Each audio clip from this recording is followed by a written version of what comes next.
Hello दोस्तों, अपनी पहली क्लास में सीडीपी की हमने जो भी अधिगम के बारे में पढ़ा था उन पे बेस कुछ क्वेश्चंस हैं। आइए करके देखते हैं हमसे होते हैं या नहीं होते हैं। अगर आपको आते हैं तो टिक करिए, वरना देखिए। निम्न में से किसके द्वारा अधिगम नहीं होता है? ठीक है, तो पहला ऑप्शन है अभ्यास, प्रशिक्षण, अनुभव और परिपक्वता। तो अभ्यास के कारण तो मैंने आपको बताया था अधिगम की परिभाषा में कि 3 के कारण अधिगम स्थायी होता है: अभ्यास, प्रशिक्षण और अनुभव। तो इसके कारण तो होता है, प्रशिक्षण के कारण भी होता है, अनुभव के कारण भी होता है, परिपक्वता के कारण नहीं होता। ठीक है, तो हमारा यही आंसर हो जाएगा। ठीक है, हमारा परिपक्वता इसमें आंसर हो जाएगा। सेकंड क्वेश्चन है, निम्न में से कौन अधिगम की विशेषता है? अधिगम की विशेषता बतानी है। निम्न में से कौन सी अधिगम की निम्न में से कौन सी अधिगम की विशेषता है? अधिगम एक क्रियात्मक प्रक्रिया है। ठीक है, अधिगम जन्म से मृत्यु तक की प्रक्रिया है।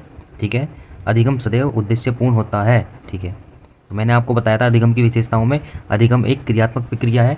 अधिगम करने के लिए हमें कुछ ना कुछ क्रिया करनी पड़ती है। ठीक है, तो क्रियात्मक प्रक्रिया हो गई। अधिगम जब भी होगा जब हम कुछ क्रिया करेंगे। ठीक है, अगर हम साइकिल चलाना सीख रहे हैं तो हम साइकिल को लेके जाएंगे, बाहर सीखेंगे, कुछ क्रिया करेंगे, तभी अधिगम होगा, तभी हम सीख पाएंगे। अधिगम जन्म से मृत्यु तक की प्रक्रिया है। जब बच्चा जन्म लेता है और उसकी मृत्यु होती है बूढ़ा होने के बाद, वो कुछ ना कुछ अपने पूरे जीवन सीखता रहता है। तो अधिगम जन्म से मृत्यु तक की एक प्रक्रिया है, ये भी ठीक है। अधिगम सदैव उद्देश्यपूर्ण होता है। ठीक है, अधिगम सदैव उद्देश्यपूर्ण होता है, कुछ ना कुछ उद्देश्य होगा। जब हम बाहर साइकिल लेके चलेंगे तो हम साइकिल लेके बाहर क्यों जा रहे हैं? क्योंकि हमें साइकिल चलाना आना चाहिए, हम सीखने के लिए जा रहे हैं। तो जैसे हम बाइक लेके जा रहे हैं तो उद्देश्य है हमारा बाइक सीखने का। तो ये भी है, ये भी है, ये भी है, तो इसका ऑप्शन क्या होगा? ये सभी इसका आंसर हो जाएगा। अगला क्वेश्चन देखते हैं, निम्न में से कौन अधिगम को प्रभावित करते हैं? अधिगम को प्रभावित करने वाले कारक मैंने आपको बताए थे। जिसने वो वीडियो नहीं देखी है चैनल पर जाकर ज़रूर देखें। निम्न में से कौन अधिगम को प्रभावित करते हैं? तो अधिगम को मानसिक विकास भी प्रभावित करता है, वातावरण भी प्रभावित करता है, अभिप्रेरणा भी प्रभावित करती है। मानसिक विकास के बारे में मैंने आपको बताया था। अगर बच्चा 5वीं क्लास में है और उसको हम 10वीं क्लास के बारे में पढ़ाएंगे तो वो बिल्कुल भी नहीं सीख पाएगा। ठीक है, 10वीं क्लास के बारे में बिल्कुल भी नहीं सीख पाएगा, क्योंकि उसका माइंड का लेवल उतना अभी तक नहीं पहुंचा है कि हम उसको 10वीं क्लास का पढ़ा सकें। वातावरण, बच्चों को अच्छा वातावरण देना बहुत ही ज़्यादा ज़रूरी है। अधिगम कराते समय बच्चों को अच्छा वातावरण, एक पॉजिटिव वातावरण बच्चों को देना बहुत ज़्यादा ज़रूरी है, तभी बच्चा अच्छे से सीख पाएगा। मोटिवेट होना बच्चों को बहुत ज़रूरी है। किसी भी टॉपिक के बारे में अगर हम पढ़ा रहे हैं तो उस बच्चे के अंदर अभिप्रेरणा या मोटिवेशन होना बहुत ज़रूरी है, तभी बच्चा बहुत ज़्यादा अच्छी तरीके से सीख पाएगा। तो इसका ये सभी ऑप्शन हो जाएगा। इसका ये तीनों के तीनों चीज़ें बहुत ज़्यादा ज़रूर होती हैं, अधिगम को प्रभावित करने वाले कारक होते हैं ये। अगला क्वेश्चन देखते हैं, मोस्ट इंपॉर्टेंट क्वेश्चन है, निम्न में से कौन सी अधिगम की विशेषता नहीं है? इसमें क्या बताना है? ध्यान से पढ़ना। अधिगम की विशेषता नहीं है। अधिगम से ही सर्वांगीण विकास होता है, अधिगम सदैव नवीन होता है, अधिगम सकारात्मक व नकारात्मक होता है, अधिगम एक स्वाभाविक प्रक्रिया नहीं है। ठीक है, तो इसमें कौन सा ऑप्शन सही हो जाएगा? चलिए दोबारा देखते हैं। अधिगम से ही सर्वांगीण विकास होता है, ये तो ठीक है। ठीक है, हमसे नहीं पूछा है ना, नेगेटिव पूछा हमसे। अधिगम सदैव नवीन होता है, इसी में दिक्कत है।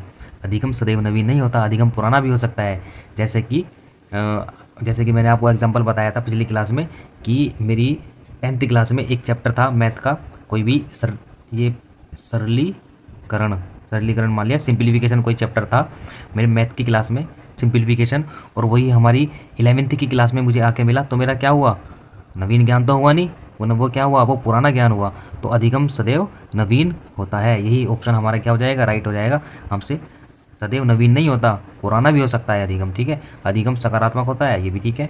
अधिगम एक स्वाभाविक प्रक्रिया नहीं है, स्वाभाविक प्रक्रिया नहीं है, ये भी ठीक है, क्योंकि स्वाभाविक क्रिया नहीं होती, इसलिए हमें कुछ ना कुछ क्रिया करनी पड़ती है। ठीक है, तो हमारे लिए क्या आंसर हो जाएगा? अधिगम सदैव नवीन होता है। तो अधिगम सदैव नवीन नहीं होता, अधिगम पुराना भी हो सकता है, हमारा पहला सीखा हुआ भी हो सकता है अधिगम। इसको एक और एग्जांपल से समझो। जैसे मान लिया मुझ पे गाड़ी चलाना आता है और मैं एक ऐसे ड्राइवर के साथ में बैठ गया जिसको गाड़ी चलाना नहीं आता, वो किसी बंदे को गाड़ी चलाना सिखा रहा है, तो मेरे लिए वो क्या हो गया? पुराना ज्ञान हो गया, मुझे तो पहले से गाड़ी आती है। ठीक है, तो अधिगम सदैव नवीन नहीं होता, अधिगम पुराना भी हो सकता है। वीडियो अच्छी लगी हो तो वीडियो को लाइक और चैनल को सब्सक्राइब जरूर करें। अगली क्लास में हम अधिगम के वक्र के बारे में जानेंगे, अधिगम के कितने वक्र होते हैं और उनकी विशेषताओं के बारे में जानेंगे, जहाँ से बहुत सारे क्वेश्चन पूछे जाते हैं। मिलते हैं नेक्स्ट क्लास में, धन्यवाद।